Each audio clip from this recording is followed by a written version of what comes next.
Hello, everybody. Welcome back to third episode of Techno Talks with Lalit. I'm with Maria Kedemo today here at Agile Testing Days conference in Potsdam, Berlin. Maria, hi. Hi. It's a pleasure seeing you again here. How are you doing? I'm fine, thank you. You good? Yeah. And how do you find the conference so far?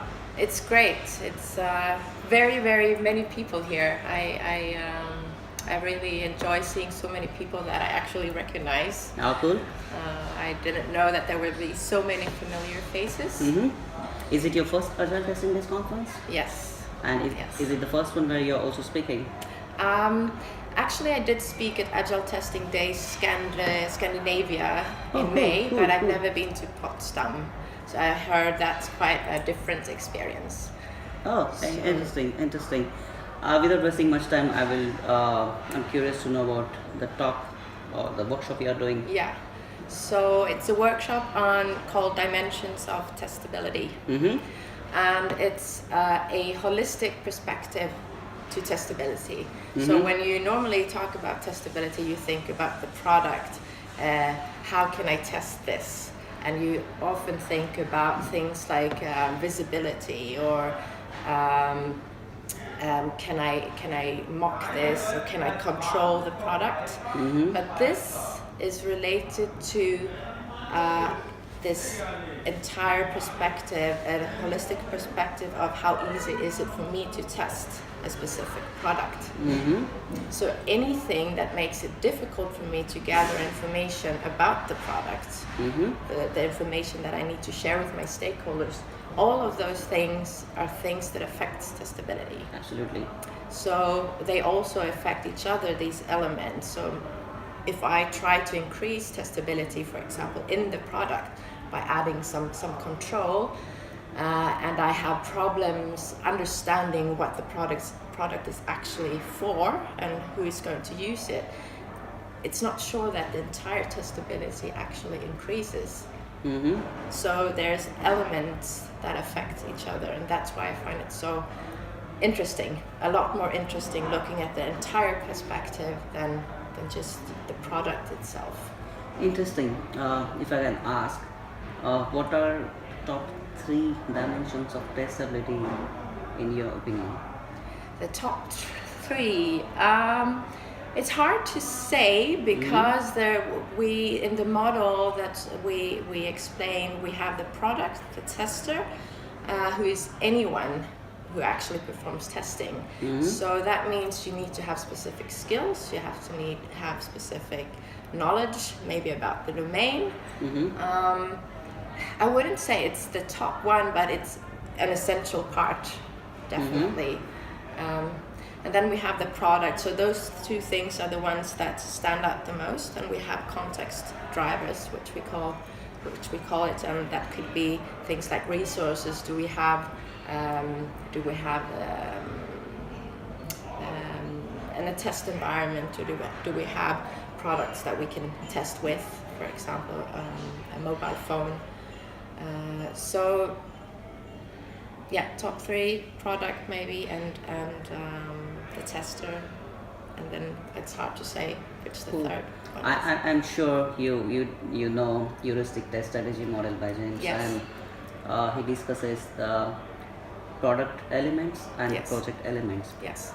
How do you think these 2 elements contribute to dimensions of testability? We have built this model is an addition. You can use the model that me and Ben Kelly have made as a complement to the heuristic Excellent. of test.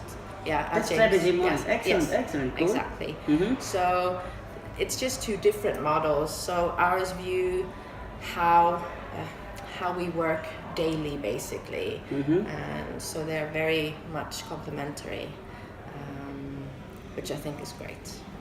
Indeed. And what do you think are the key challenges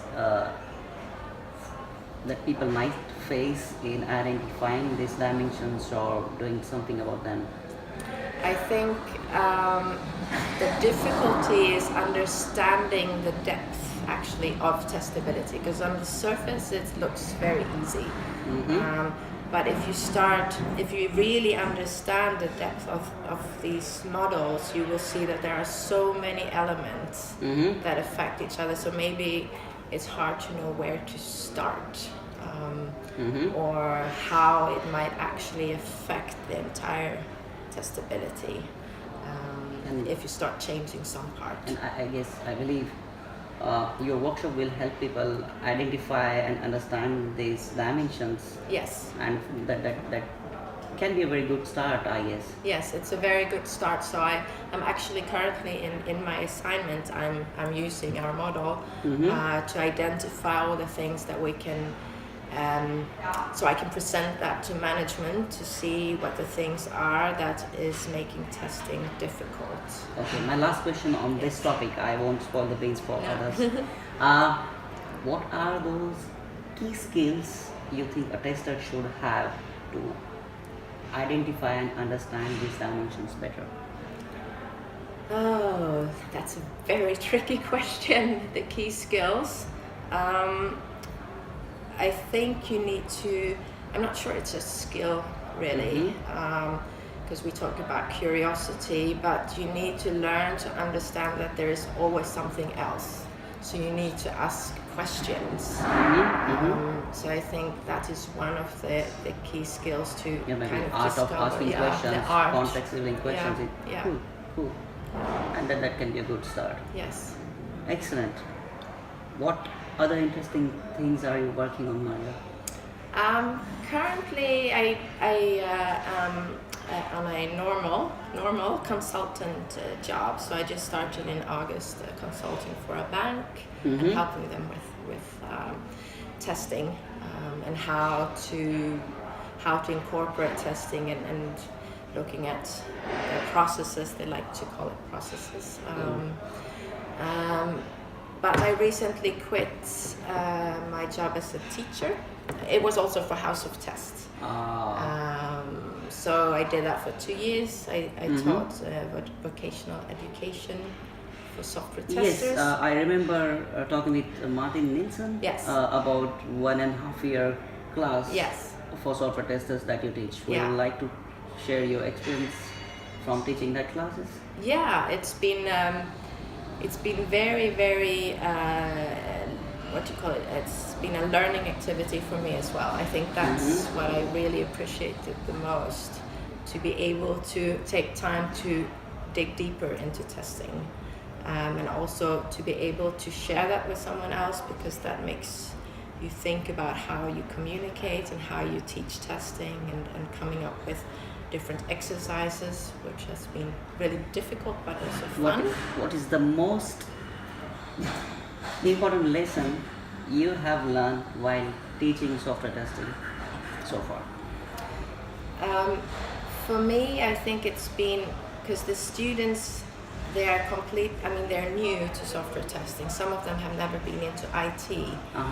So I think the most difficult have been to actually take simulation to practice, to make them understand, because they don't have the same references that I do. They don't have that experiences. So how do you create an exercise which simulates something which you can't really reference to? And I think that has been the most interesting experience and learning, and things I'm still trying to work on to figure out good exercises to use. Excellent. And as far as I know, if I remember it right, I think you're also referring some Jerry Weinberg's work to shape your courses for the benefit of the people. Yes. Excellent. My last question for you. Yeah. What more can we expect from Maria Kedemo in your future? Very good question again. Right now I'm very busy, so I haven't really thought of what I want to do, but you can expect workshops, because I definitely prefer workshops to talks, and I would like to do a lot more workshops in the future. Cool, it will be an honor to do one with you. That would be very nice. Cool. Thanks, Maria. Do you have any message for our young testers, especially those who don't have much reference or experience in the field yet? Yes. Contact all the testers. There are a lot of people, for example, here at Agile Testing Days, and everyone is very, very willing to help you and direct you where to, learn more about testing. This community is great in sharing knowledge. So that would be my advice for new testers if you need help. Excellent, thanks. It's always a pleasure talking with you. We will keep talking. See you Yes. around, and thank you for your time. Thank you. Yeah. Thank you everyone. That was Maria Kedemo. I will try to talk with more and more awesome guys as long as I'm here at Agile Testing Days. Stay tuned, more awesome stuff coming. Thank you.